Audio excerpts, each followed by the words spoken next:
Qualified, professional, and compassionate doctors talking real solutions to real health problems.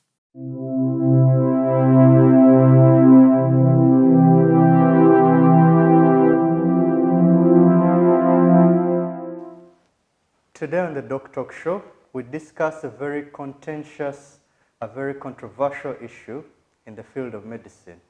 So many people are shy to talk about it, yet we all know it's the biggest killer of our pregnant mothers.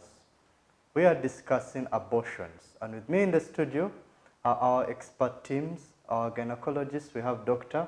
Ndozire Jr.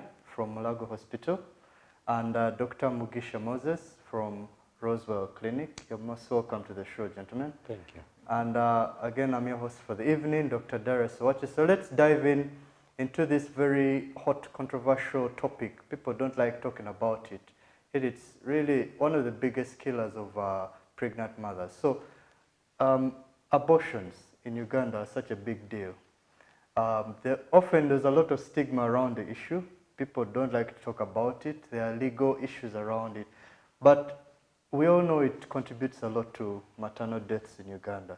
So, Dr. Ndozire, give us a picture about abortions. Why is it such a big deal? Okay, thank you very much, Darius. So, worldwide, we have around 200 million pregnancies occurring. And 20% of these, which is around 40 million, will end up in abortion. That is almost each year? Yes. We have 200 million? Every year, yes. That happens every year. And we have 200 pregnancies worldwide. 200 million pregnancies? Yes. And when you say 20%, that's almost like 40 million. Exactly. Abortions. Exactly. So it's a very big issue in today's world. It's a very big issue. And of these abortions, 50%, half of these 40 million are going to be unsafe abortions, which means they'll be carried out in environments that do not meet the medical standards. Okay. Yes, and this poses a very huge risk to the mother. To the mother, yes. When it becomes unsafe. Yes. So we're going to talk more about what unsafe abortions are. True. But maybe on the broad picture, why is it a big deal, these unsafe abortions? So these unsafe abortions are where the mother is more likely to get complications because they are carried out in environments that are not safe. They'll get infections, they're more likely to get hemorrhage that is, uncontrolled. They might end up with perforations, uterine perforations, and the other complications that come with that. And the sad thing is, majority of the deaths occur in the unsafe abortions. So, and since, in Uganda, they're always talking about maternal mortality, how many women die because of pregnancy-related issues. And abortions rank as, I don't know what's the rank in abortion. So they are among the top 5 killers, yes, where they contribute to the maternal death. So around 13% of the contributors of maternal death is unsafe abortions. That's very big. It's really big. Dr. Mugisha, in Uganda, just how many abortions occur? I mean, you both worked in the National Referral Hospital. We just give the viewers a picture of how busy it can be when they're dealing with this issue of abortions. So in abortion, and also I would relate to a study done, published I think about a year ago, and that's where they said in Uganda we had over 300,000 abortions that were conducted within the country. And that's about 4 to 5 women out of every 100 that are going to have abortions that occurred. In the very study, I think they also said over 50,000 of these were managed, because of complications sustained, so many complications and deaths that were comparative to what Dr. Junior has been saying.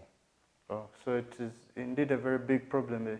300, these are every year, 300,000 abortions occur.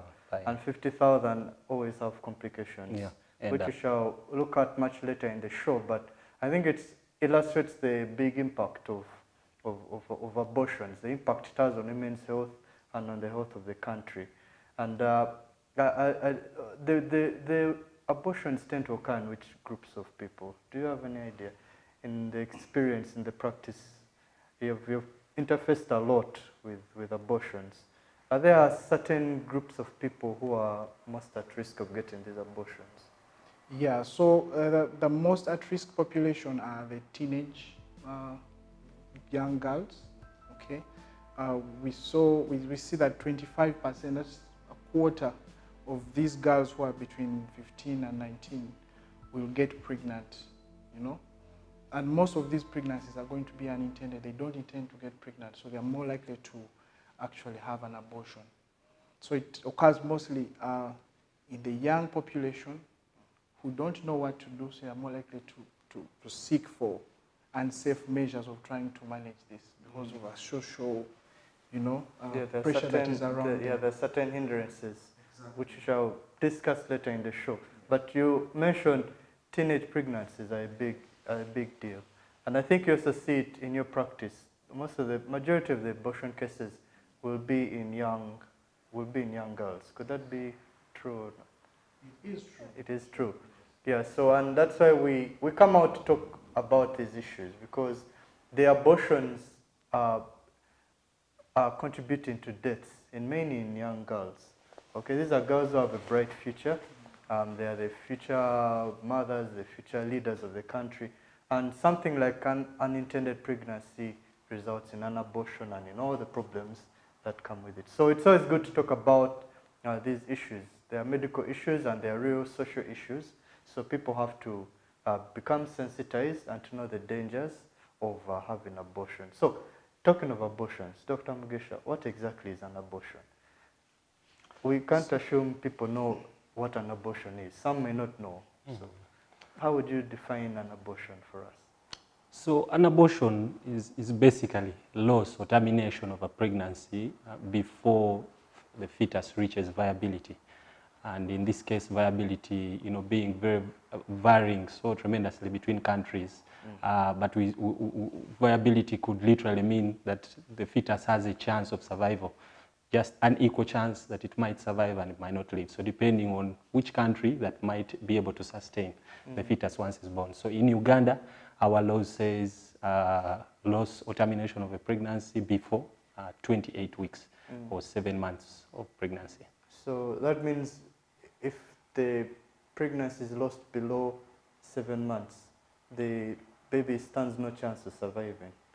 Is that what the viability would mean? It stands a higher chance of not surviving. Surviving. Yeah, the viability is you have an equal chance of both survival and both survival and not surviving. It is equal. So below the 7 month period in Uganda, there are higher chances that we are going to have a lot of difficulties making the baby survive. Okay. Yeah. So 28 weeks in Uganda. Below 28 weeks, so 7 months, if the pregnancy is lost in that time, we would call it an abortion. So I would assume there might be different types of abortions. Maybe Dr. Desiree would walk us through. Yeah, there are many what are the types? There are many classifications, but today we will talk about the two. They can be induced abortions or spontaneous abortions. With induced abortions, you plan to terminate this pregnancy. So then spontaneous abortions, it just happens, maybe because of issues surrounding the pregnancy. But you do not intend, you don't go out of your way to terminate the pregnancy. Okay, so remember you're watching the DocTalk show. We are discussing a very controversial issue of abortions. Most people think abortions are intended, but we also bring the fact that some abortions are unintended or spontaneous.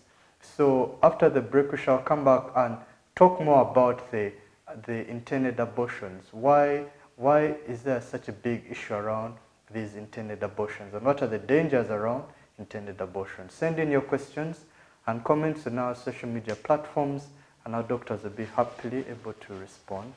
You are watching the DocTalk Show.